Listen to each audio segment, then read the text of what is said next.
My name is Nikki Speed, and I'm co-founder and CEO of SUDC UK, the national registered charity for sudden unexplained death in childhood. Our mission is to encourage and fund critical medical research to improve awareness and understanding of SUDC and support affected families. Today is National SUDC Day, and we launched this at the Houses of Parliament last year with the support of 130 incredible professionals, MPs, and families. Today, we are overwhelmed that we've had over 1,000 people register to attend this webinar. Thank you so much again for being here. Today, we'll focus on three key messages for SUDC that you can see in these coloured boxes. We'll examine the facts and research and why every child deserves the chance to live. We'll discuss why greater awareness is essential and every professional should be trained in SUDC. And finally, we'll share some information about the impact on families, recommendations and resources, making it clear why and how every family must be supported. Now, deeply loved and missed children are at the heart of this topic, and I'm very mindful that those of you watching will be here for different reasons. You may be bereaved parents, friends, and loved ones through to schools, NHS professionals, maybe police, peer charities and coroners' officers. With this in mind, you can see some helpful resources on the screen. Our charity line is a mobile number because we know some people prefer to text, and we're not here 24/7, but the Samaritans are, and you can find supportive information also on our website. We've created this presentation to be informative, but also considered and as gentle as possible, but please do step away if you need to and take good care whilst you watch and afterwards. So speaking of deeply loved and missed children, SUDC UK was co-founded by myself and two other parents in 2017. You can see my little girl Rosie on the right-hand side and gorgeous and Rex and Yanni too. We all had seemingly healthy, thriving children who suddenly died. Rosie was scooting around the zoo the day before she died, and the next morning we walked out of A&E without her, and with absolutely no idea why she had died. Rex and Yanni also died without any warning or any reason. Back then and now, there were amazing charities for baby loss, but our children were not babies when they died, which felt different, and there was no UK-based specialist organisation for the unexplained death of a child over one. Tragically, we learned that there are many other families who felt the same way, and now we have a community of hundreds of registered families remembering hundreds of beautiful children. So how many children overall are affected by SUDC?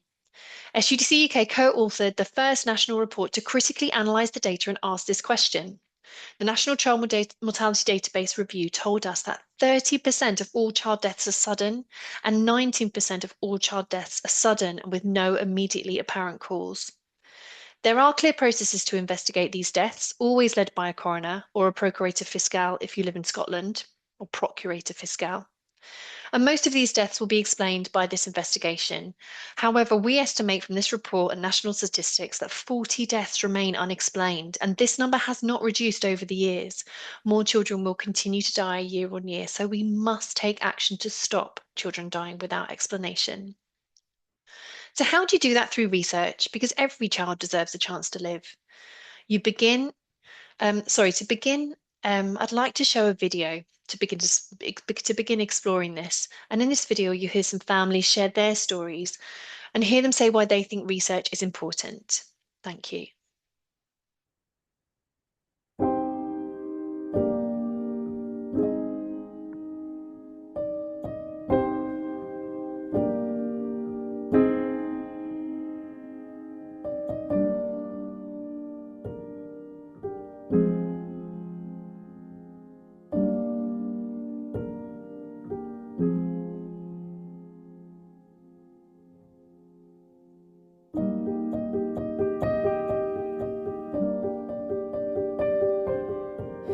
He was the youngest of four.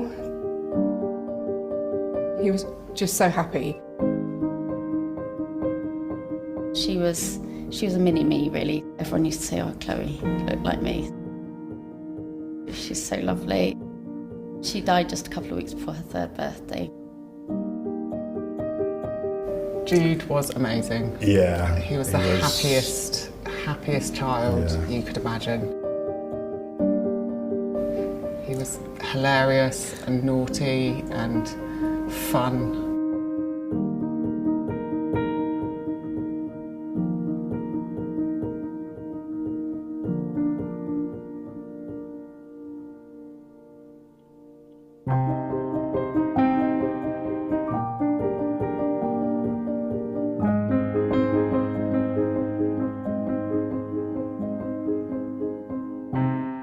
the beach all day, and she'd been like running around with Ollie and playing. She'd had a really good day collecting shells.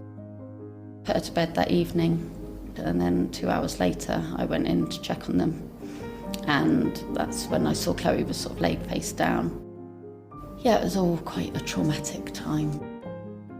I was actually at work. As far as I was aware, he was happy at home, and the bleep went off. I ran down, walked in. Obviously I saw CPR going on from the ambulance crew. We were there as the hospital ready to take over. And I remember seeing this cloth nappy, and I remember thinking, oh, someone else has got the same nappy as us, because it was quite a rare one, it was from America. And I just went like that, did a second take, and I just went, oh my God, that's my son.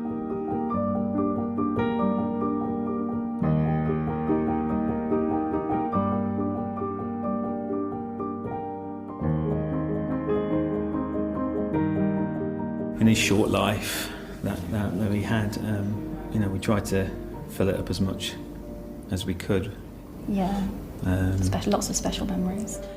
When it first all happens, it's so confusing, it's so unknown, and you feel like you're in a different world.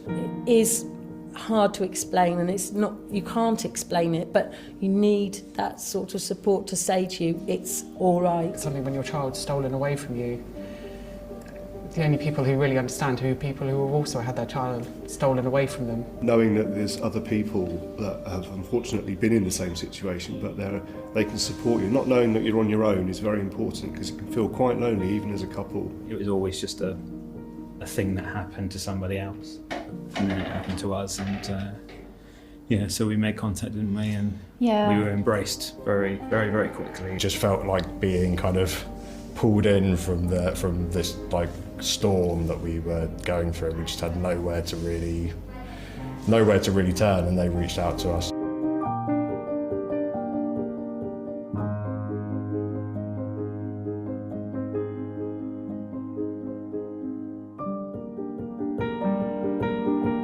And sometimes it was just knowing you weren't the only person going through hell, knowing that there's that sort of hope for the future, but also having someone to talk to if you need to. When you've just lost a child suddenly and unexpectedly, there is so much trauma that follows other than the death.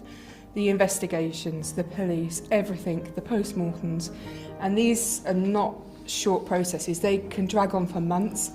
It was all quite scary and really daunting, and really, we found it very invasive, very traumatic.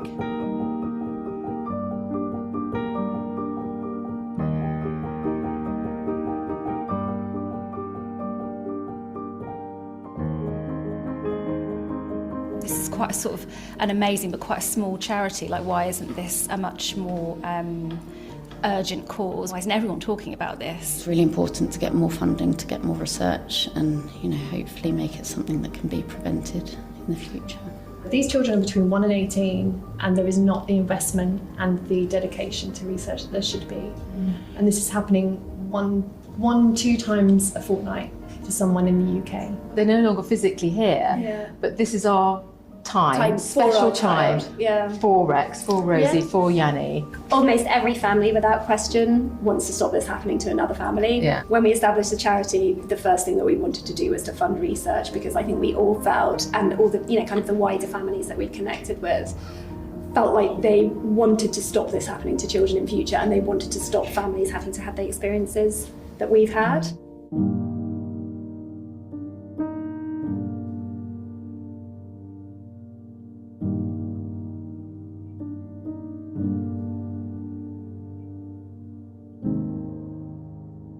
Thank you so much for watching, and thank you to all the families involved and the creative agency Art of the Possible who helped make this possible. So leading on from the video, only research will stop this.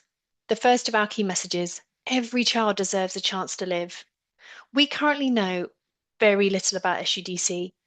We know that these children are usually normally developed. For example, Rosie scored 100% on her 2-year check the month before she died. We know that some heart rhythm disorders can lead to sudden death, and we also know that there's an association between febrile seizures and SUDC. What I mean by that is that there's is that 30% of SUDC children have a history of febrile seizures.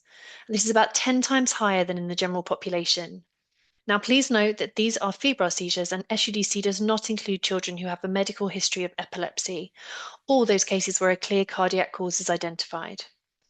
For SUDC, we do not know how to predict which children will die, effectively reduce the risks, and prevent SUDC deaths. This is why we say every child deserves a chance to live, because at the moment, no one even stands a chance.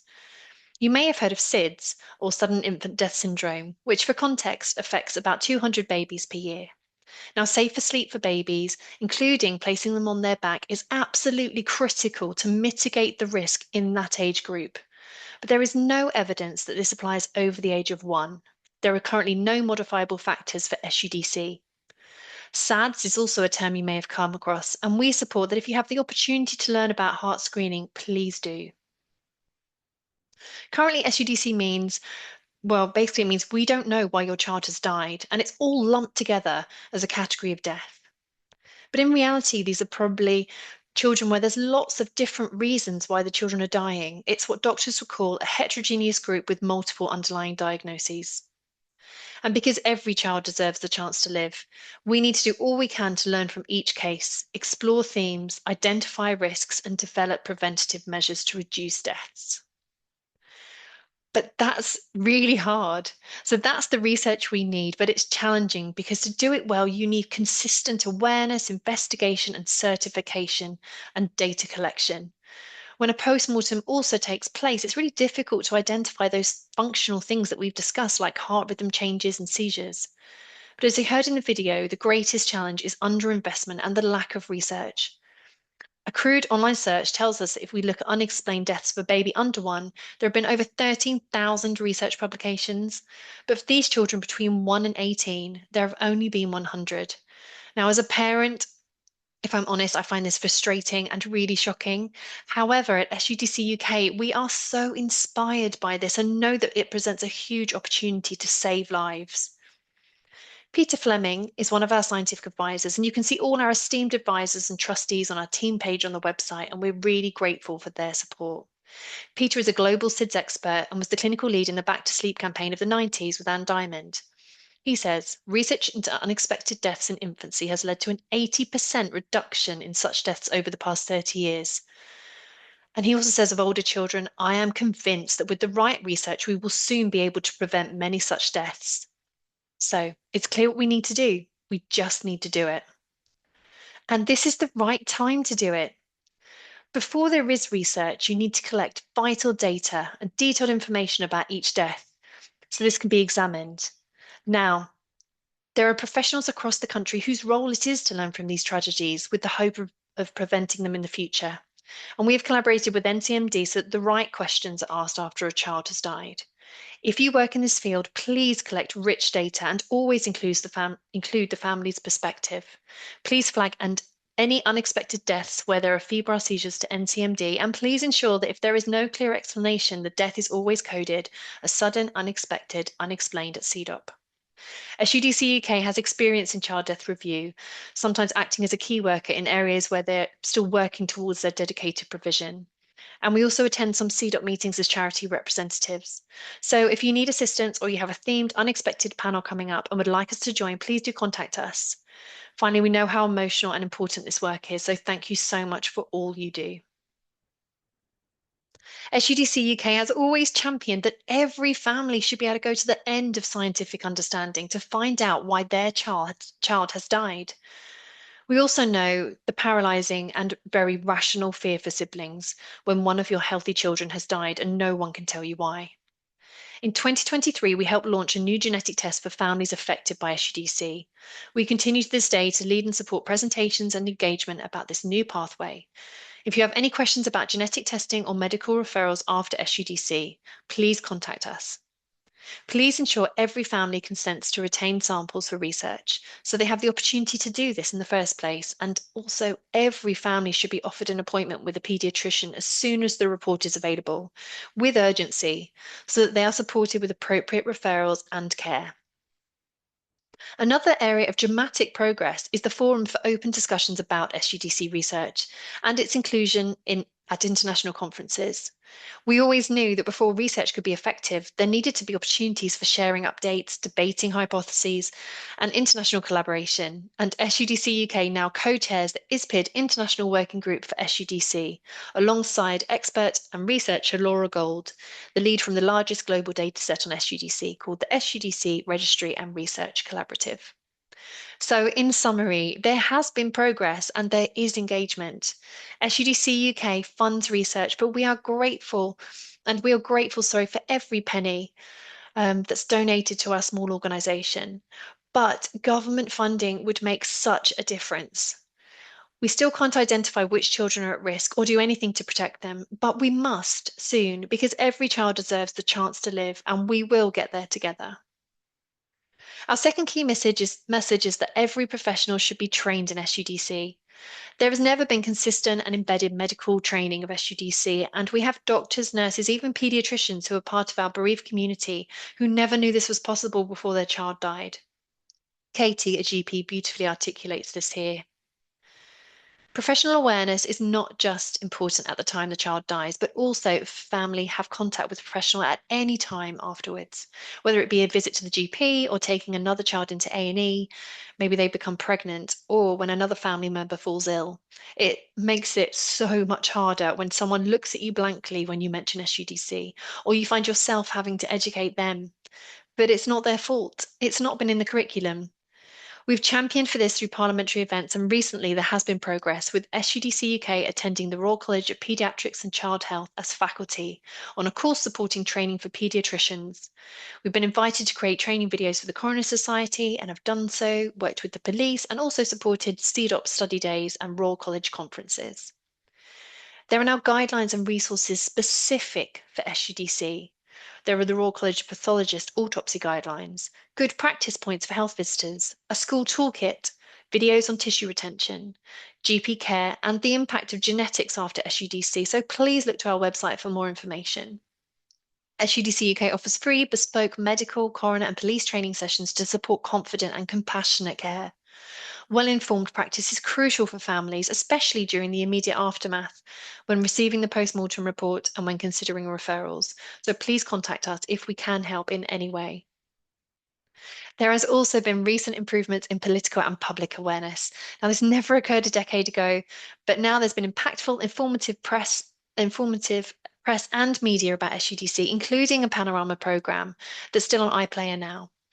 And as you can see from this quote, this programme meant a great deal to so many of us. It was hugely validating, really emotional, and a great milestone for the cause. Thank you so much to all the families along our journey who've supported improved awareness of SUDC. To all of you, our wonderful ambassadors and volunteers, we are ever grateful. Every step forward has been made through a brave family sharing their story and professionals passionate to collaborate and support. Thank you so much. Our final key message is deeply important to all of us. Every family must be supported. I'll now share some impactful but sometimes really saddening quotes from a recent study by Dr. Emily Cooper, herself a bereaved mother. Her research supports what we've learned from families over the years. Despite clear public debate, an NHS and Department of Health roundtable on the issue, and evidence-based resources, there is still huge variation across the country in the support that families receive, with many still leaving hospital like I did back in 2013, with no one reaching out proactively to help them during a really scary and harrowing time, the worst time of their lives. And these are traumatic deaths, and families often have symptoms of PTSD, so trauma-informed care is essential. Please now think back to the video, and the quotes that you'll hear now really build upon what those families were saying. You just kind of left feeling like I've been forgotten. You feel like no one cares. When you have a baby, you go home with a newborn and a midwife and numbers to call. We came home without him and we were just left. What happened after he died made the grieving process so much more complicated. I feel like we didn't get the option to grieve. We were thrown straight into a fight. Every time she gets ill, she doesn't understand what something is. She just gets worried it will cause her own death. And that's obviously a sibling that's got anxiety, which is very understandable. As parents, we've been out of control for everything, absolutely everything. And this is a quote about something really helpful. It says, "The police guy in the back with us, he was only young and he started to cry, but I actually found that very comforting. I don't think the police need to worry about stuff like that, having to maintain a professional edge. It was such a human reaction." It can be tempting to be transactional when there's so much process involved and everyone is busy. But every time we as a charity ask a family about something that felt helpful, the person they mention is the person that gave them a hug or had tears in their eyes or asked them their son's favourite football team. So please be human. It's okay and it's actually really comforting to show emotion. It's authentic and completely appropriate given the situation. She would come around and see us very frequently afterwards, and she was really present for us and was the conduit between us and everything else that was going on. Now, when I meet with a family, the difference in them coping is night and day, depending on whether they have had a dedicated key worker, a compassionate and expert single point of contact for a family. We believe there should not be a family liaison officer or a kind GP who offers to step in, but neither has the experience nor the training as a key worker. This role could be provided by a charity, a hospice, or in many cases, NHS nurses, but they must be there and they must be excellent. And to ensure every family sustainably receives this support, which is statutory, it should be centrally funded. Now, we know many key workers, so many key workers who indeed are exceptional in their dedicated and funded roles. I'll now share some recommendations of how you could help a bereaved family. I will come to family and friends in a moment, and may I say that if you are a friend or a close relative and you've chosen to watch this webinar, thank you. Your interest in learning about SUDC will mean so much to your loved ones. For professionals, SUDC UK asks that you remember the acronym CHESS and carefully consider every move, from the 999 call to beyond the case being closed and reviewed. Now, often when we discuss support, we think of counselling, and although access to emotional support is essential and can be life-changing, it was for me, families need more. We must all be accountable in helping families have CHESS, contact with a key worker, healthcare referrals, emotional support, sibling support, and specialist guidance and community. Now, regarding siblings, please remember that there can be a huge impact on siblings, and children reprocess grief as they grow older, so they may need support years after their loss. To learn more, please download our school toolkit created by children, parents, and school professionals. Finally, please never send new information to a family or call them without warning.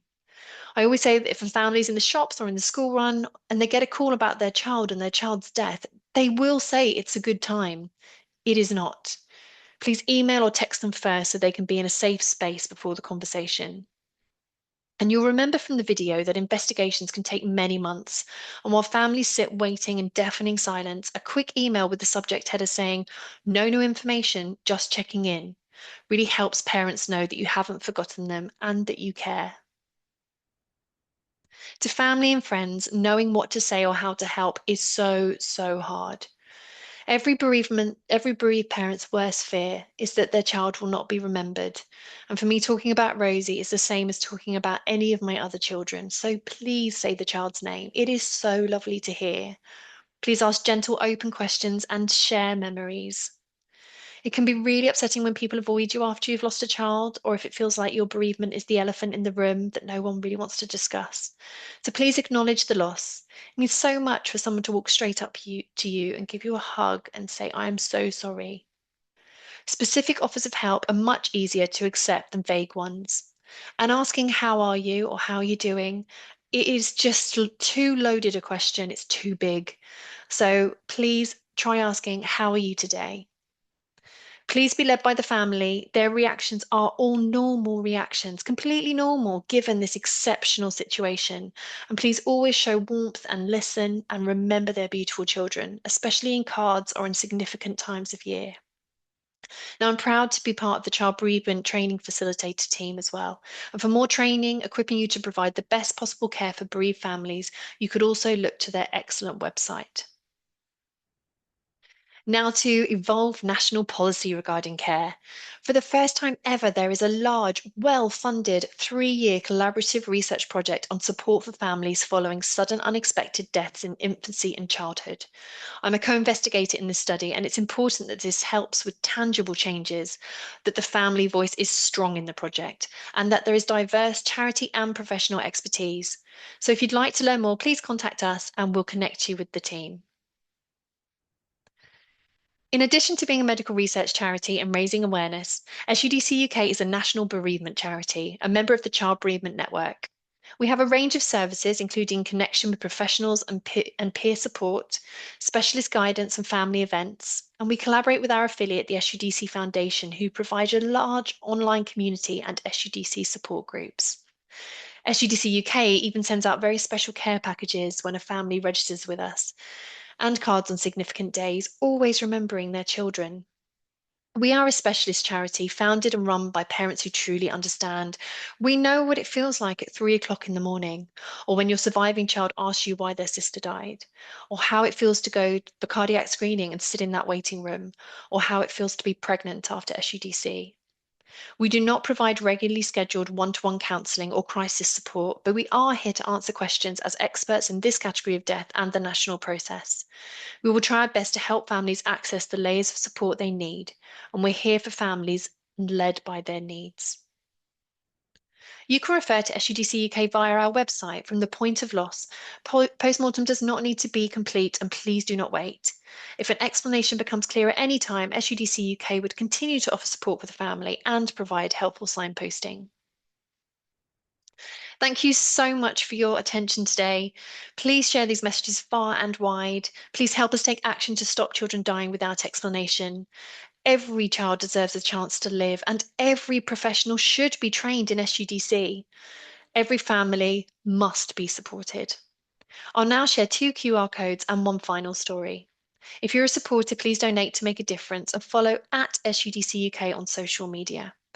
If you're a professional, please also ensure you're signed up for our professional newsletter or contact us with training inquiries.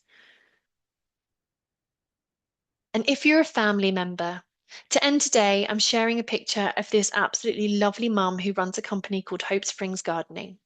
Eleanor is an ambassador for SUDC UK, supporting our retreats and memorial garden, and personally someone who will always make me smile. When Rosie died, I never thought I'd feel happiness again. My counsellor showed me a picture of Eleanor, another mum she knew a couple of years down the line. And in the photo, she had a real, genuine, authentic smile on her face, standing there with her family. And despite grieving for her little girl, Miranda, she was smiling a real smile. She gave me hope that one day I'd smile like that too. And now I do. And I speak to families across the country who also do. So I want people listening to know that the love for our children never ever goes away, but there is hope after SUDC. Now, please take care. Maybe take a walk in the garden or eat some chocolate and scroll on Instagram, or just step away. Do whatever you need to do to transition back into the day. Please join us every National SUDC Day on the 18th of March to light a candle at 6 p.m. for the children that are loved and missed. And thank you again. Any feedback, any questions, or if we can help in any way, please contact info@sudc.org.uk. My name is Nikki Speed, and thank you so much. Goodbye.